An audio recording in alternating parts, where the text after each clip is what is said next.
Hey all you nerds, Gabe aka Froopy Art here, and welcome back to our Gravity Falls and Cryptid-inspired Pokemon region. In the previous episode, you broke into the Cypher Squad's secret headquarters in order to rescue the Professor's twin brother. You were warned that 4 elite trainers are waiting to stop you.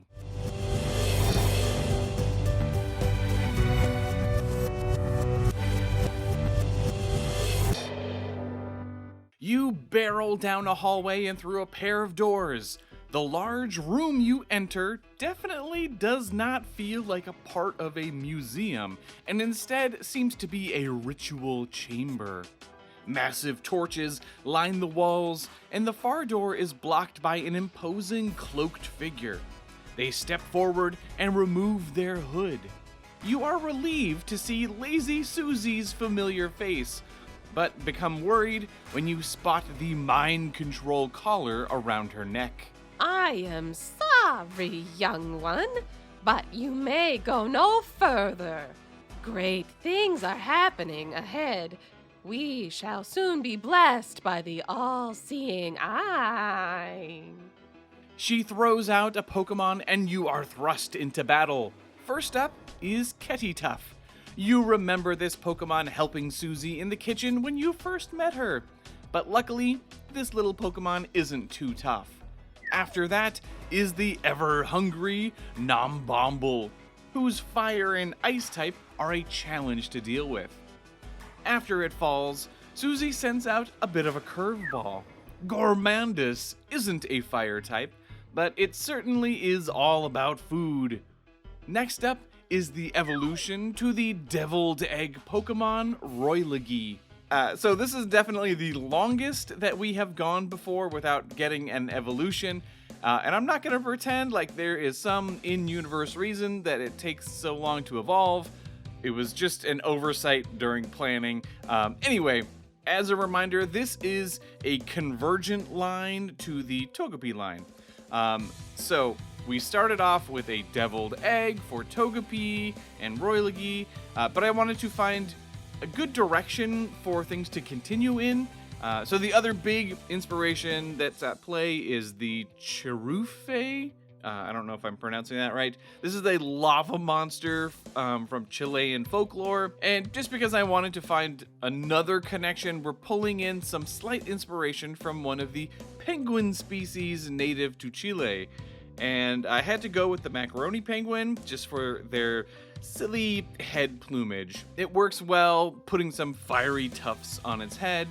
And it ended up being a little bit of an accident, but I kind of love how it gives off strong bad vibes for anyone old enough to remember Homestar Runner, especially the shiny. You'll see. Okay, let's go ahead and meet Royletic, the burrow Pokemon.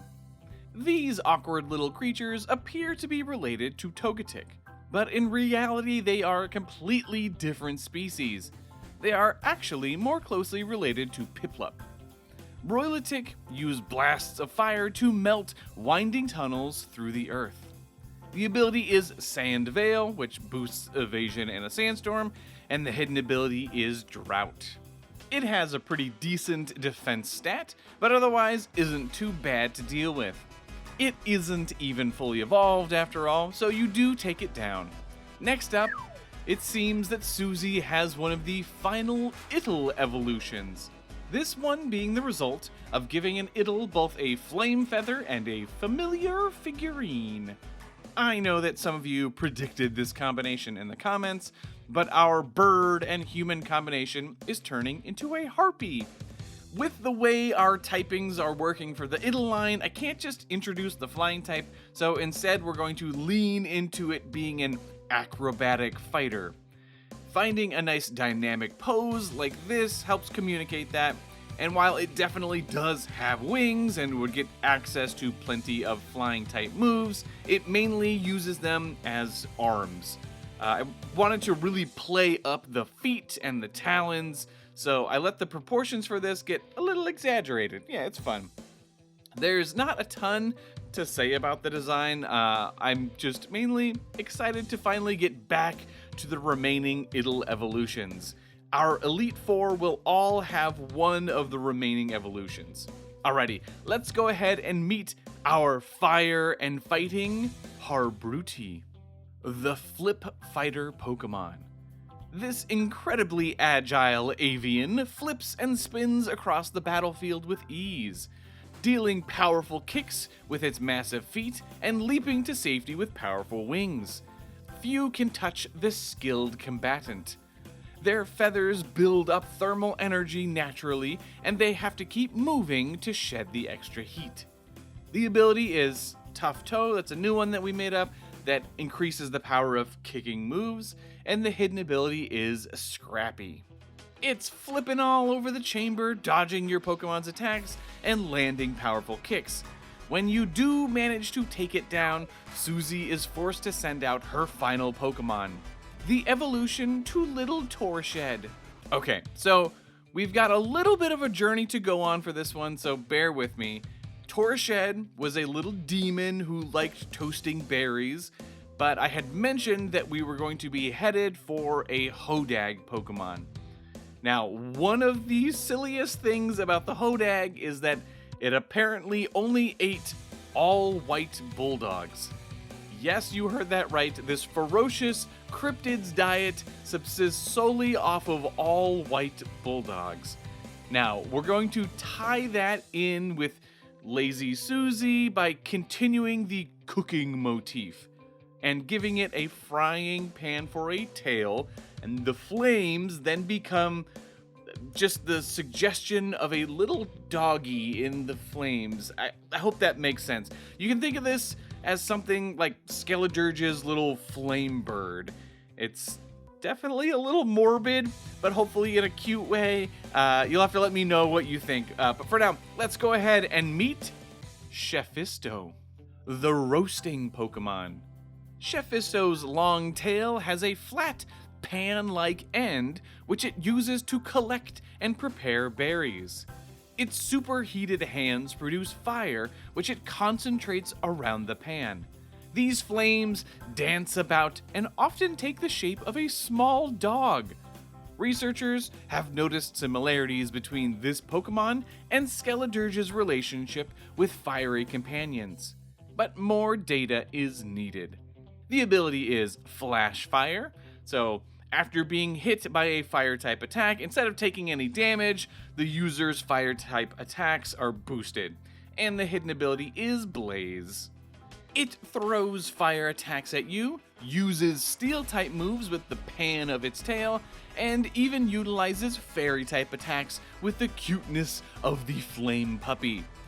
But before you can even start a counterattack, Susie clasps a gem and fuses with her Pokemon. Okay, so on the whole, I have tried not to do too many direct Gravity Falls references with the actual Pokemon, but for our Elite Four, I wanted each of their Beast Merge forms to reference the show in some way.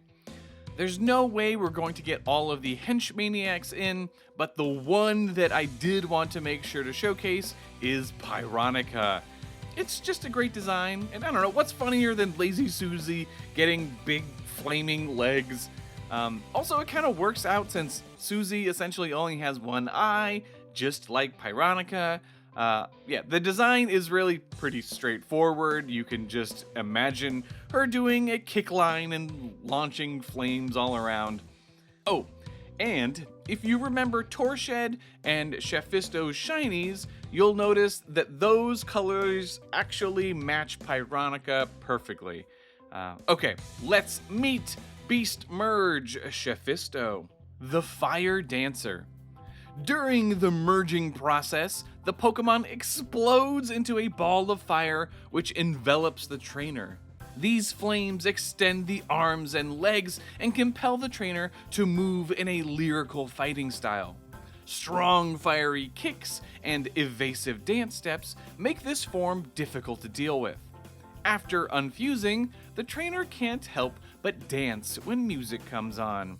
The ability, which is something new that we're making up for this, is called Quick Step, and that gives all dancing type moves priority. She pirouettes and leaps around the chamber.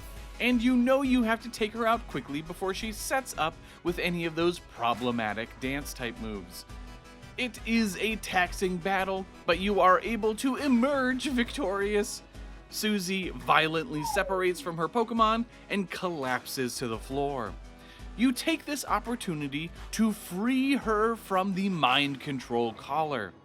You notice that in matching her type specialty, it has a fire type symbol on it. With a couple of button presses, it opens and you pocket the device as Susie comes to. Oh, jeez. What happened? Being mind controlled is quite the trip. Oh, I feel dizzy. I mean, even dizzier than normal. I'm gonna just stay here, but you better keep going. And thank you for saving me. I owe you the biggest stack of pancakes for this one. You leave Susie to recover and run to the next chamber, where you are certain to find another elite trainer is waiting for you. But we will pick up from there in the next episode. Be sure to leave a like, comment, and subscribe if you are enjoying this series. There's a new puzzle added to the Discord server, so be sure to check out the video description for details on how to join the journal deciphering fun that we're having there.